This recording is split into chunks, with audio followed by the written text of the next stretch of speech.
This is Rummy's Corner.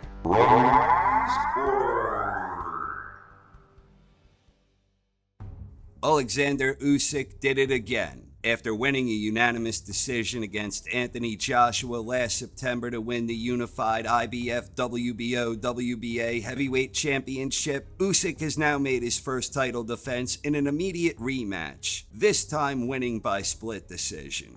It was a more competitive contest this time around, where AJ made some tactical adjustments and he was focusing more attention downstairs, but at the end of the day it wasn't enough. Usyk again utilized mesmerizing movement, stellar positioning, and tremendous heart and ring smarts. With the victory, Usyk retained his 3 major world titles, and he was also awarded the Ring Magazine Heavyweight Championship, which typically corresponds with a valid claim to the Lineal Heavyweight Championship. So that begs the question, does Oleksandr Usyk have a rightful claim to the Lineal Heavyweight World Championship? The short answer to that question is possibly, but probably not.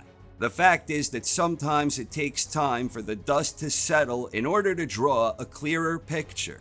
All of this really hinges in large part on Tyson Fury's recent so-called claims of retirement. The majority of observers, myself included, do not believe that Fury is truly retired. If indeed Tyson Fury remains retired, then with the passage of time, Usyk's claim for establishing a new lineage will carry greater legitimacy. But if Fury changes his mind and decides to return to action, then all bets are off. Usyk, or the future claimant to that branch, would need to face Tyson Fury or his future conqueror down the legitimate line. Historically speaking, retirement isn't something that automatically ends a lineage, especially in a sport like boxing where retirements can be a little fickle. In the cases where a reigning lineal heavyweight world champion has retired and then returned, the onus is on the new claimant to solidify his claim as being valid. We have examples of historical precedent.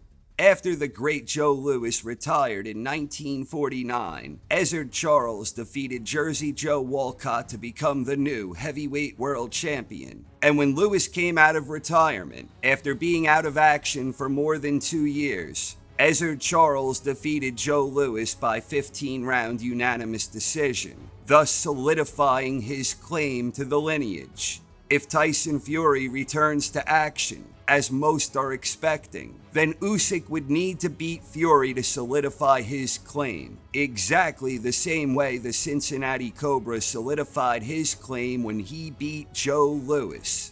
On the other hand, you have a situation like the one with Rocky Marciano.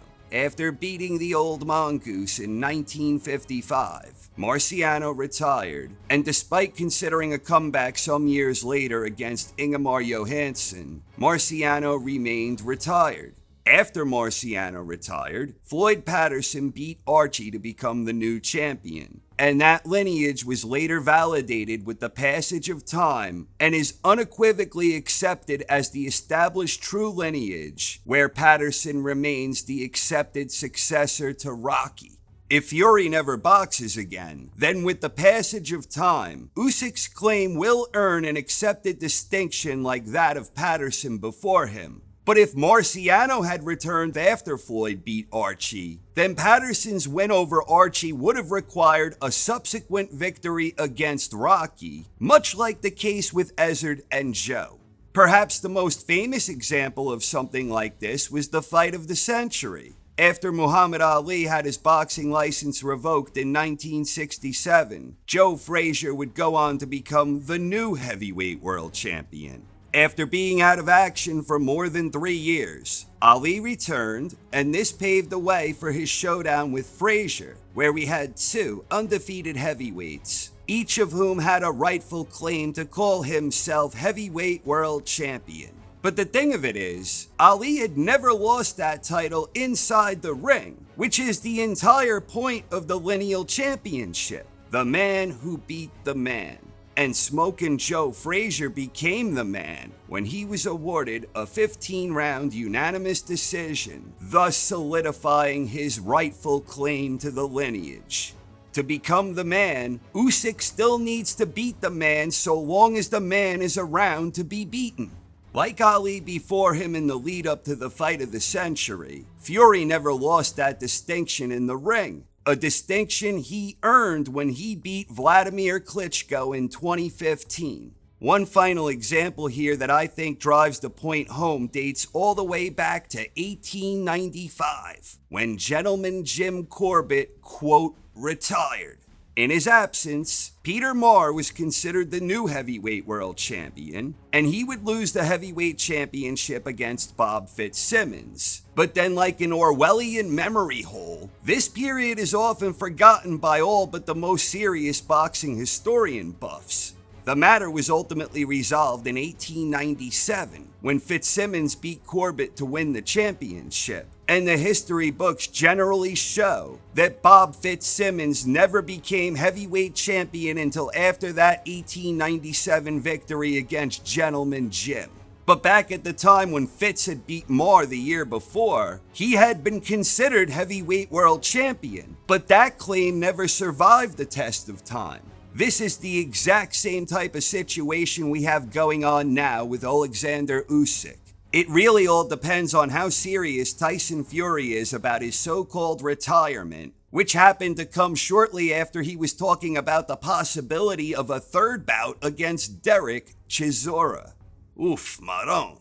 In that sense, it is a little surprising that Ring Magazine was in such a big rush to abandon their normal protocol. In any case, without any definitive answers about Fury's future, it's basically a wait and see until the dust settles. The passage of time will inevitably reveal all. Right now, Usyk does have a claim, but that claim doesn't carry much weight. His claim is more like a dweller on the threshold, in the event Fury never returns and is truly retired.